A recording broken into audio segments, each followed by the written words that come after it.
There is a word that can be like paper money. That is, it can be in circulation for such a long period of time that it starts to feel worn and seem worthless. Unfortunately, that word is love. How can we continue to express our love for God and people, and at the same time use that same word to express our love for things?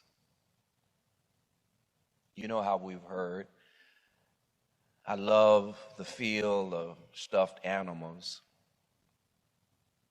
I love the taste of dry ribs.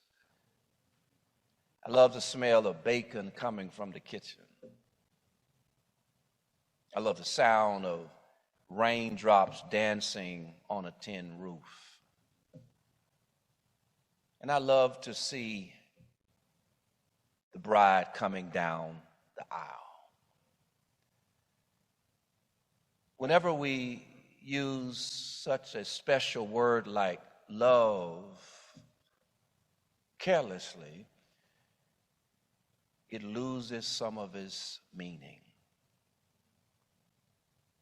With that being said, how do we come to a place wherein we appropriately use the biblical word love?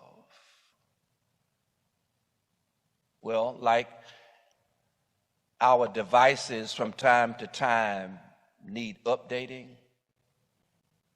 our understanding of love could use an update.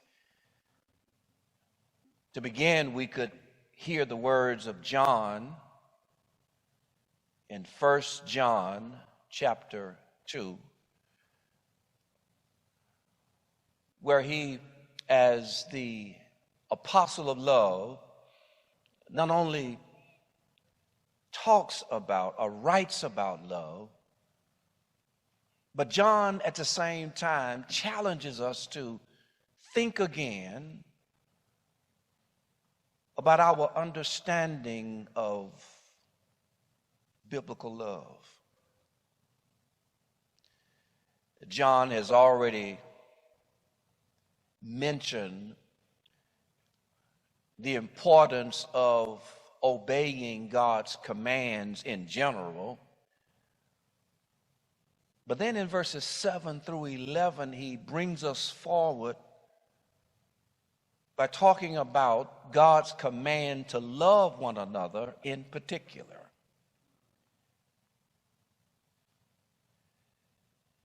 The take-home truth of the message is simply, with Christ on the inside,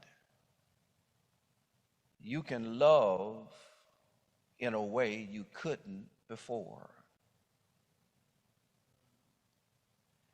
Now, it sounds like somewhat of a contradiction because John is talking about this love for one another as being something new. But then when we read verses 7 and 8, we are somewhat confused because there it says, to some degree, it's not new. Listen to what he says. Verse 7, beloved, I am writing you no new commandment, but an old commandment that you have had from the beginning. The old commandment is the word that you have heard. Yet I am writing you a new commandment that is true in him and in you. So how is it, on one hand, he says, I'm not writing a new commandment. And then on the other hand, he says, I am writing you a new commandment. Is John confused? I think not. So what is he saying? Well, the Greeks had two meanings for the word new. One meaning is new in time. The other meaning is new in quality. For example, if you were to purchase the latest car, you could use the first meaning, new in time. But if that car was so revolutionary in that it was so unlike any other car, then you could use the second meaning, new in quality. So this love commandment is not new in time, but it is new in quality. And so how are we to apply this love? How do we understand its newness? I mean, love from the Bible is no ordinary love. And again, it is not to be used in the same context as loving stuff and loving things, the same way that we are to love God and to love people. We just cannot use it in the same context. And so how do we apply this love one another, the newness of loving one another? What is John saying? What is the admonition here? How is he encouraging us, inspiring us to love? Well, it is new, first of all, in emphasis. If you back up to verses 3, 4, 5, and even 6, you will notice that there John is mentioning the commandments, the importance of obeying the commandments. Verse 3, we see the word obey his commandments. We also see it again in verse number 4, obey his commandments, plural. But like when we're at a restaurant, we cannot order everything on the menu. We have to focus on one item on the menu. John is doing the same thing. He narrows his focus to one particular commandment. And that commandment is to love one another. It's new in emphasis. And now when we come to verse 7, beloved, I'm writing you no new commandment, but an old commandment that you have heard from the beginning. The old commandment is the word that you have heard. Yet I am writing you a new commandment that is true in him and in you, because the darkness is passing away and the true light is already shining. So how is it new in emphasis? How does loving one another fulfill God's law? We have to see it in the context of the law. It is one of the commandments. So how does love fulfill God's law? Well, if I can illustrate this, as parents, we know that there are laws in place to enforce rules or the requirements we have as parents to take care of our children. And yet at the same time, we do not provide for our children because of our fear of the law. There's something else behind why we care for our children. In fact, I would surmise that not a one of us as parents or a parent has a conversation that goes like this. I've got to get up this morning and go to work because I don't want to be arrested by the po-po. Or we don't wake up the other spouse, sweetie, you better wake up and get up and fix those kids some breakfast and get them dressed, because what a tragedy it would be for both parents to be put in jail. Yeah, I'm just glad that there are laws in place reminding us that we should work to provide for our children. Not a one of us have those types of conversations as it relates to fulfilling our responsibility and obligation to provide for our children. Our fear of the law does not motivate us to take care of our children. Our love for our children is what motivates us to care for our children. Doing the right thing is not because of fear, but doing the right thing is because of love. We don't act like we love people. No, because we love people, we act like it. And whenever people are in need, because of our love, we share with them, we show up for them, and we stand by them. It's a new emphasis. It is not fear of what might happen to us. No, it is a result of our love for people that we respond to people. This emphasis of love is so dominant. It is so pervasive that it is mentioned 12 or more times, beginning with the Gospel of John and all the way through the New Testament to the end of the New Testament, the book of Revelation. Love. That's the emphasis. Not fear of the law, but because we love.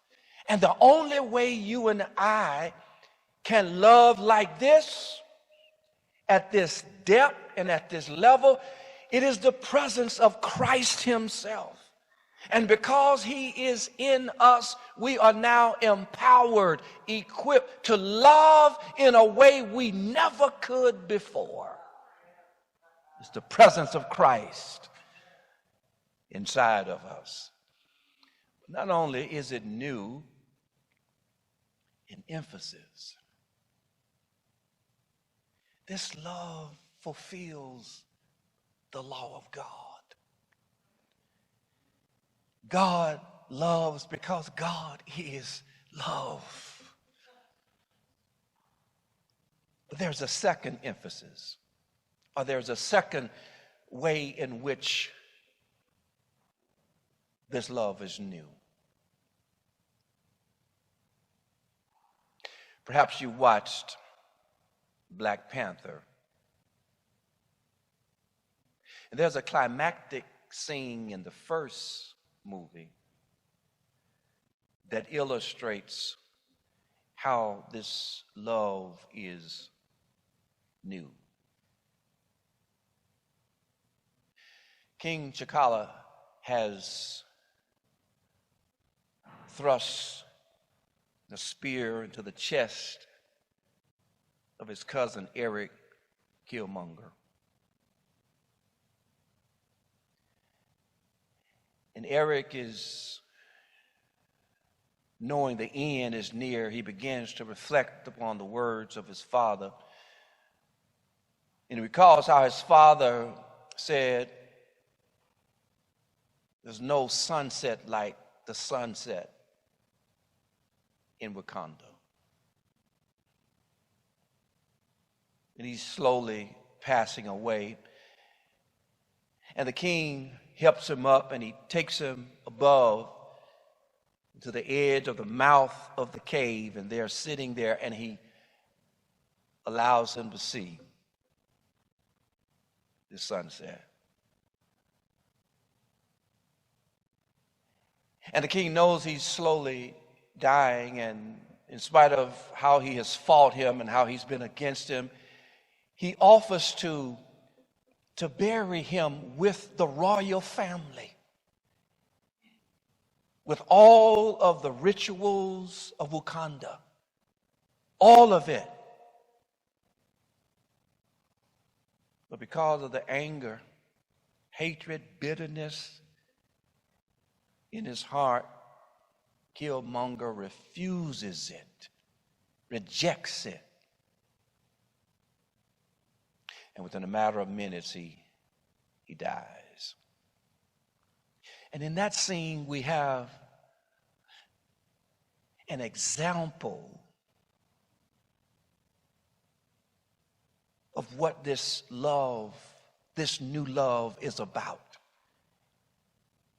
And just as King T'Challa would give us an example of this type of love, Jesus Christ, in his life, his teachings, his death, he embodies and he exemplifies this type of love like no one else.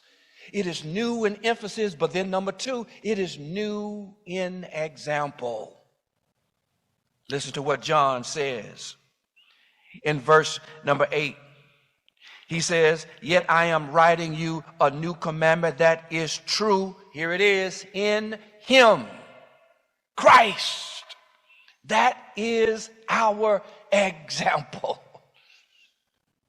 No love that is greater than this, that a man would lay down his life for a friend. God so loved the world that he gave his only begotten Son. His Son went all the way to Calvary to die for you and to die for me and to die for the sins of the world. His first words from the cross, because of his love, "God, Father, forgive them, for they know not what they do." They tried to get him to come down from the cross to save himself, but he would not come down from the cross, and he hung from the 6th to the 9th hour. It was not his fear for the Father, but it was his love for you and his love for me. He is our example. You see how he moved in and out and from place to place and from setting to setting throughout the gospel. You remember his patience with impulsive Peter. Peter would curse you one minute, but he'd cut you the next. You remember the doubtfulness and the unbelief of a Thomas, and yet Jesus did not get rid of him. Oh, and then the treacherous Judas, who turned on Jesus for chump change. And yet he died for each of them, and he never kicked them out. But we don't have to look at the Bible to see his patience. All we have to do is to look at the man in the mirror, to look at the woman in the mirror. Has he not been patient with you? Has he not been patient with you? Has he not been gentle with you? Has he not been kind to you? Has he not been better to you than you have been to yourself? Has he not given you what you deserve, but he gave you for what you needed?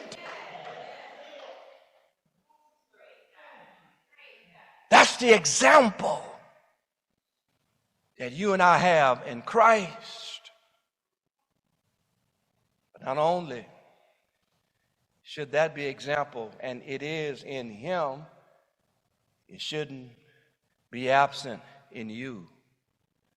It shouldn't be absent in me, because John says it in that same verse. "I'm writing you a new commandment that is true in him and," do you see it? Unless you marked it out. in who? You. In me. Christ's followers are to display the love of Christ. And there is no excuse, because Christ inside of us empowers us to love in ways we never could before. It's the very presence, his love inside of us. He says it here, in you, because the darkness is passing away, and what? The true light is what? Already shining. That is to say, we hadn't always been in the light. There were some times where we were in the darkness. John is writing about love now, but there was a time when John was not the same John.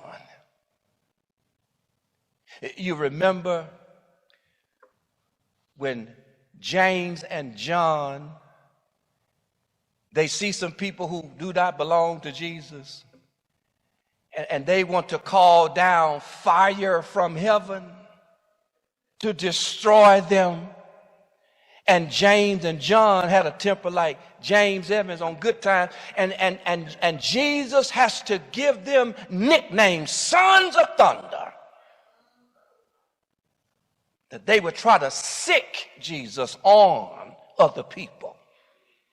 And so we can't point the finger. There was a time when we was not as loving as we are now, not as caring as we are now. But God came into our lives, and he has brought about a change, and he is still changing us, still working on us, still working in us. And thank God he's working in spite of us.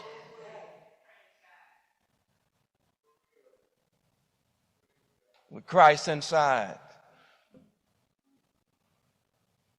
you've been empowered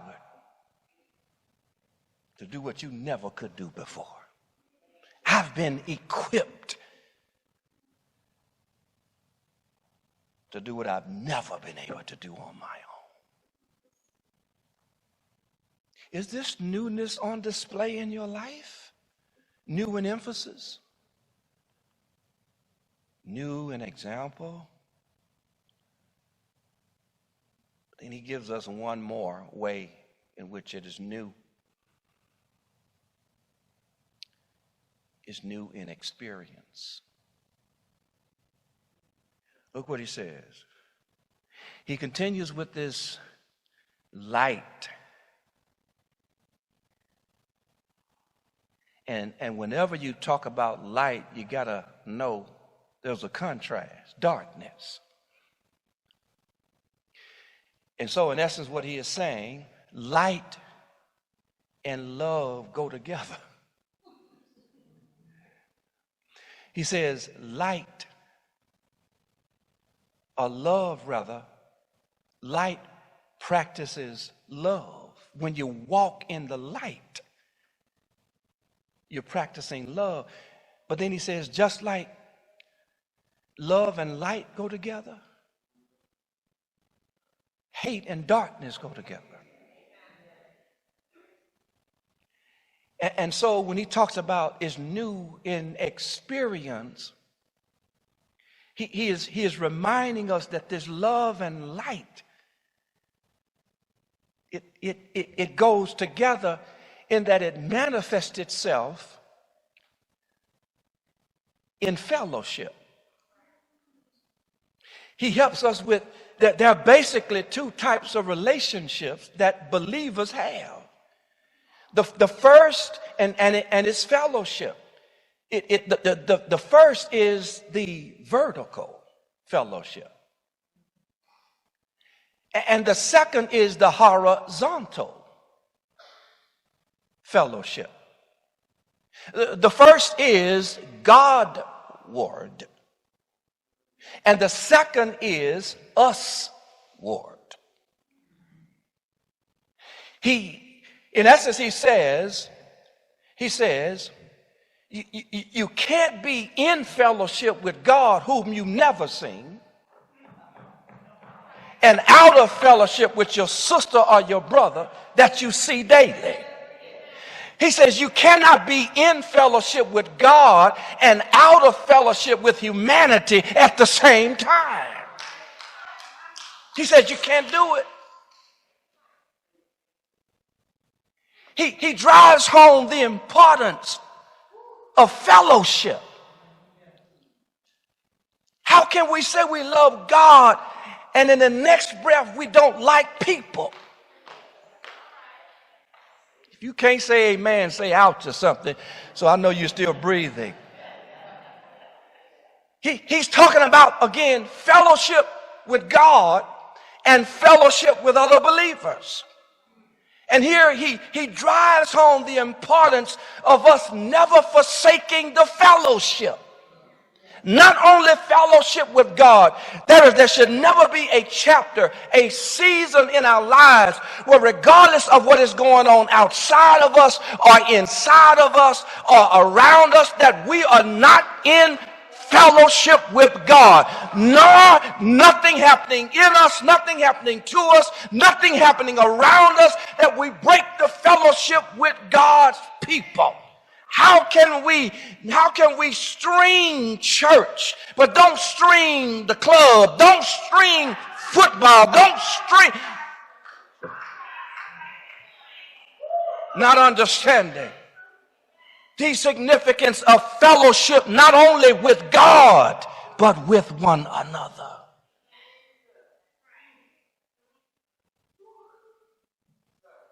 Light and love, they go together. Jesus demonstrates the importance that fellowship ought to be important to us. And he illustrates this, Jesus, in the Sermon on the Mount. He says if you have your offering and you're going to bring it to the altar and you discover that there's someone you have offended, he says don't wait till they come to you, you go to them. And then he says even if you have not done wrong, but they say you've done wrong, then forgive them in your heart. And then you give your offering, because you don't want anybody or anything to come between you and your fellowship with God. How can you say you love me and you despise your sisters and your brothers? You and I got to be careful with harboring unforgiveness in our hearts. We got to be careful with what we allow to penetrate our hearts. Jealousy and envy and strife. Get rid of it so that nothing comes between us and our offering to God.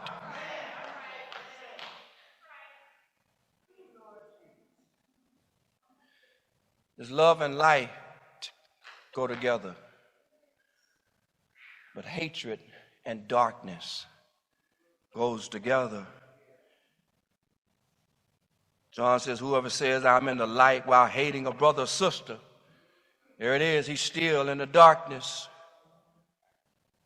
He says, whoever loves a brother or sister lives in the light. And in such a person, there is no cause for stumbling. John is literally saying that if you're not careful, how you feel about people will cause you to fall. How you think about other people will cause you to stumble. Unforgiveness, hatred, and uncaring, it will stunt your growth in the Lord. Make sure you ask God to give you a clean heart. Ask him to purge your heart with hyssop and wash your heart. Hate has no place in the heart of a believer.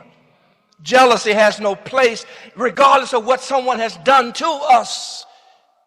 God, give me a clean heart so I can sleep at night. God, give me a clear heart, clean heart, so I can serve all mankind. God, give me a clean heart so that I can worship you in spirit and in truth.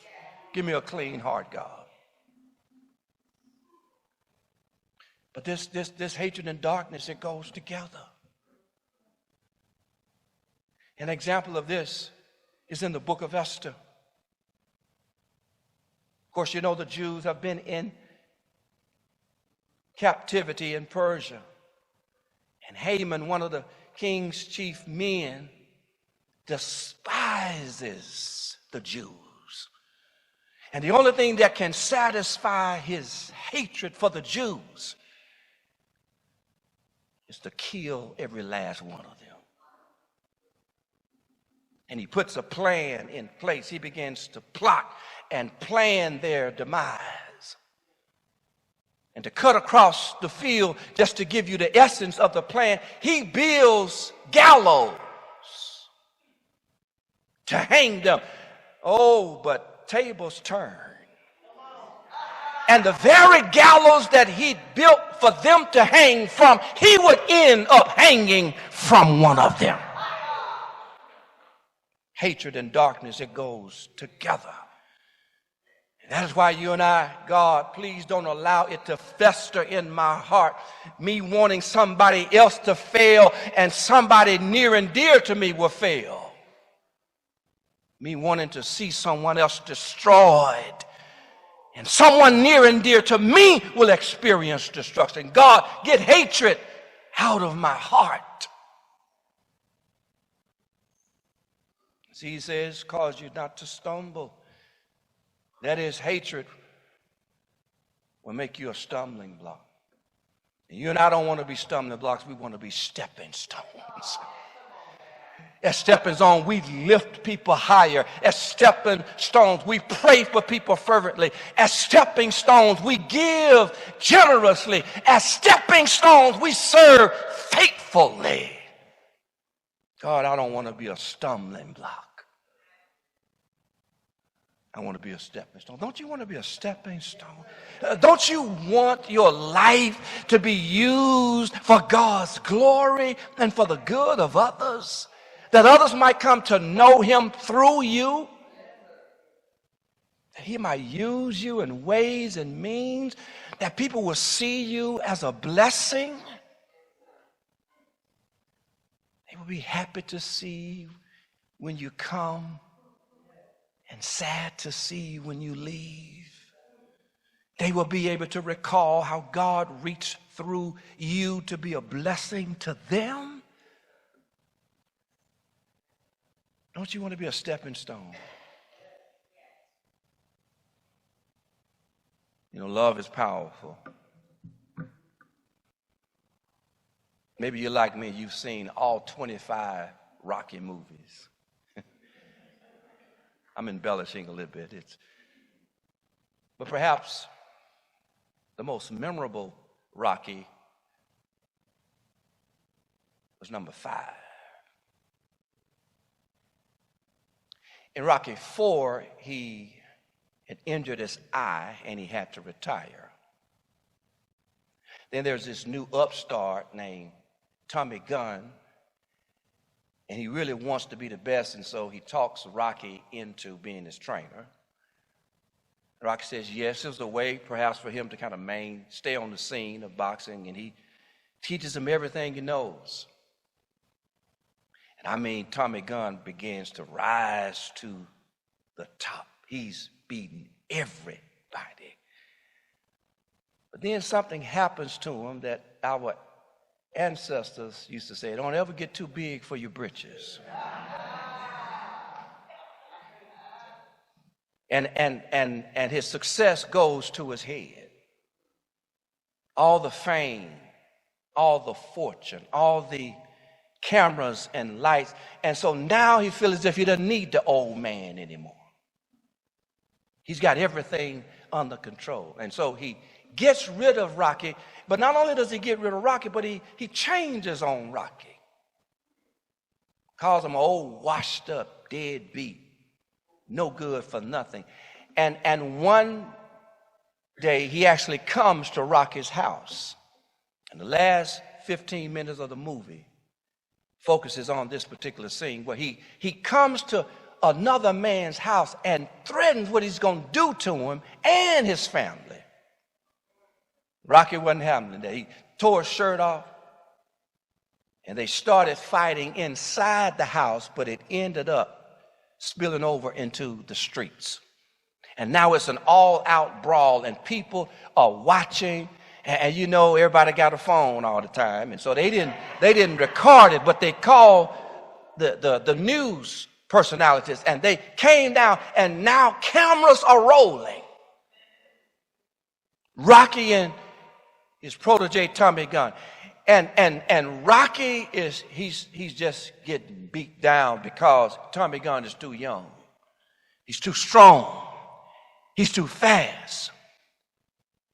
And in one case, it seemed like he reaches as high north as the Upper Peninsula, and he comes down South Detroit, and he hits Rocky and knocks him out, knocks him down to the ground. And there Rocky, he's down. His wife is crying, his son is crying. And then the movie shows Rocky he starts to have a flashback. He goes back to the previous fight before Rocky V. And there, he was fighting, and that's when he was known as the Italian Stallion. And he could take a punch, and he recalls that, and remembering that he tries to get up, but he can't. He falls back down. Then they show another scene of him fighting Mr. T. Then he's fighting, and Mr. T is getting the best of him and knocks him down. But he comes back and he defeats Mr. T. And he thinks about that, and he tries to get up, but he can't get up. Goes on, and then he has to fight that great Russian that nobody could beat, that machine. But then the people started chanting Rocky and Rocky, and he won that fight. And he starts to think about that victory, and he tries to get up, but he can't. But then there's one more memory. It flashes on the screen, and it starts playing that Rocky music. Dun, dun, dun, dun, dun. He starts playing that Rocky music, and there's a caption of old man Mickey,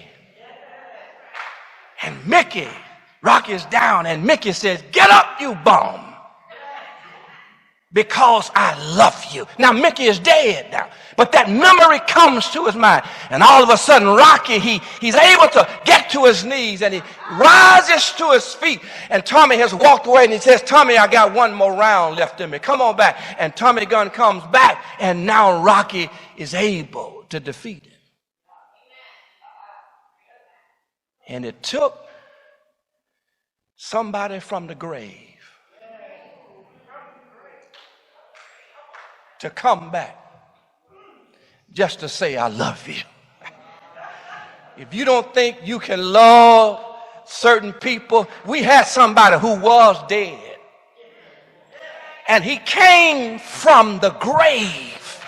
He died on a Friday, but he got up early Sunday morning with all power in his hand, and he died because he loved you. And he got up because he loved you. And every time you need to hear that he loved you, he'll tell you that he loved you. You know how he loved you? He woke you up this morning. He started you on your way, put activity in your limb, gave you food to eat and clothes to wear. He did it because he loves you.